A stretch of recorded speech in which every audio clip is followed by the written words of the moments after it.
Well, third time. Always lucky.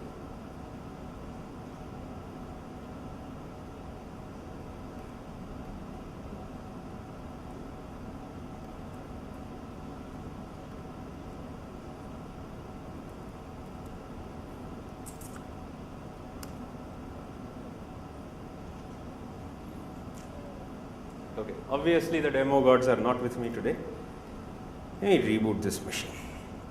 It's the best thing you can do. Or let me try another one. If not, we'll just go on to the next, of course.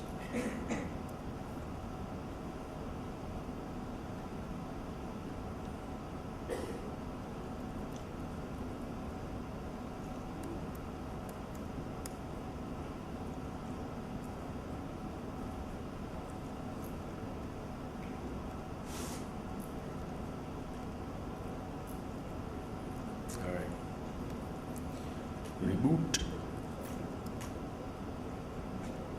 Come back up. Okay, so we'll see that browser exploit when it feels like running. Meantime, I want to talk to you about another thing. Okay, we'll see the browser exploit. Then this slide is going to make a lot of sense. But question is, yes, we have the exploits, right? How do we take these exploits to the masses?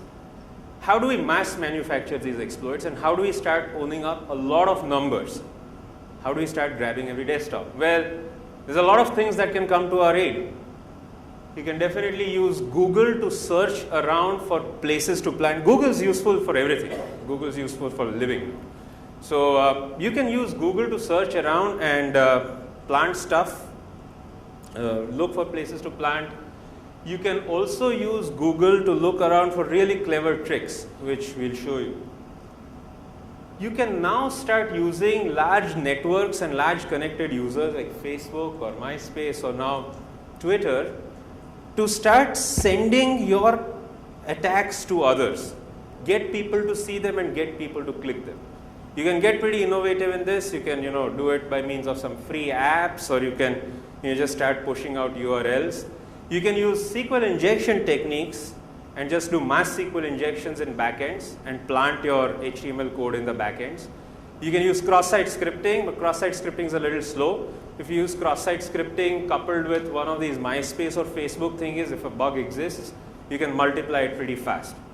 But there's many ways of using these things to get your attacks out to a lot of people.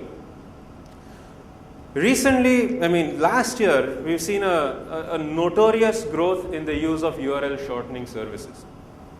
Bitly, tiny URL is good. There's so many URL shortening services. Users all over the world have now just come to click on them when they see them. Previously, we used to give advice that don't click on a URL without looking at it. If it says like myhsbcbank.com.example.org.in or something like that, it's not going to be HSBC Bank. But now with the URL shortener, you never know. You can never look at your status bar. You can never right click, view source. All these things go to hell. The only way you know what it is to click on it. And the moment you click on it, you're done. But now everybody's come to use these URL shorteners. People are posting pictures of funny cats in coffee cups saying, haha, look at this, it's bit.ly 33234. And somebody's just going to go and click on it, and that's it, that's done. Sadly, these URL shorteners are here to stay. They're not going away at all. What can we do about that? I don't know. I have no idea. Right, let's see if that demo wishes to run and give us some blessings.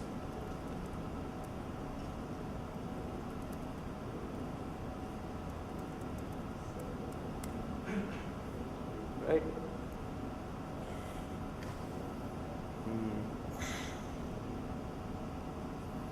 Let me make sure the backend is okay.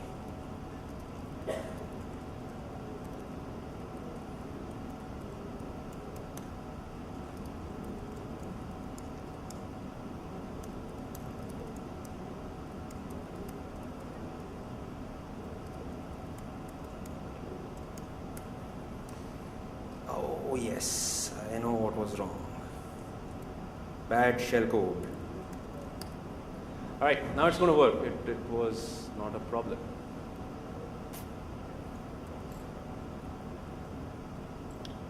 Okay, put in yeah.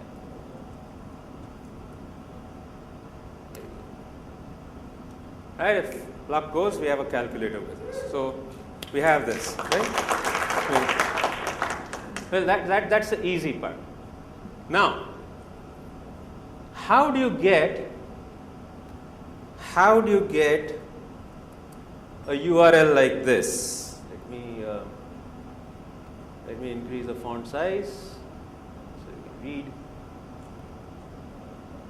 Yeah, here's the URL.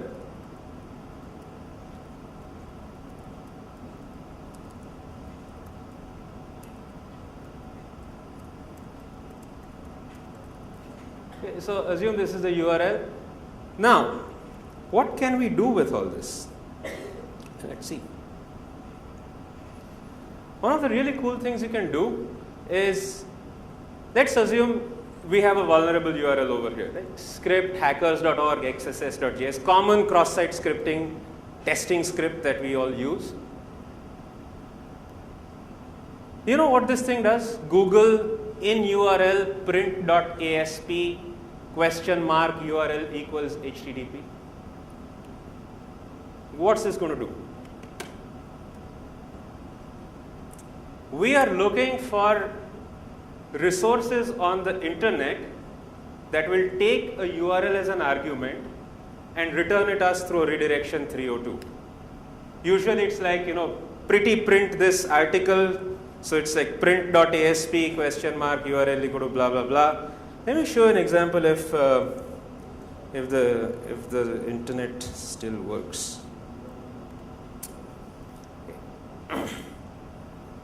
Let's get that demo going.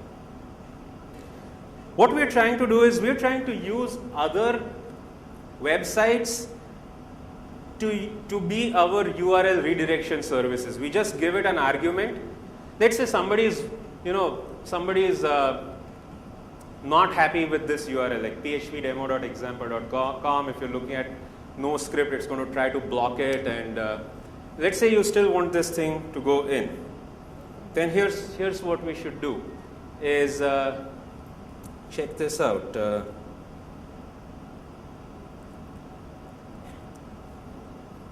is Google.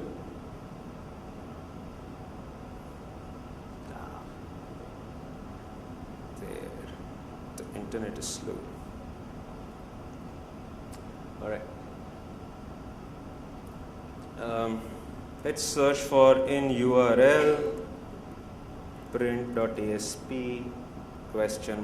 $URL equals HTTP. Okay. Search for this.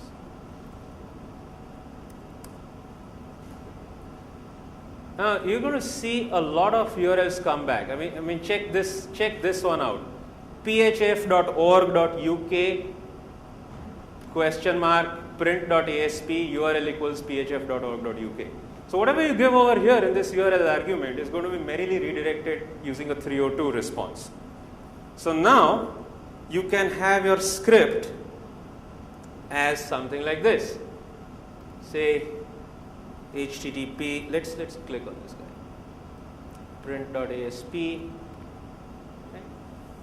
Keep an eye on the top address bar whenever it loads, if it decides to load, because okay. Now check out, the URL was print.asp and now it's become something else. Let's use this one. Let's just use this print.asp URL equals google.com. You do this and you get Google's page, of course, with a couple of arguments added in.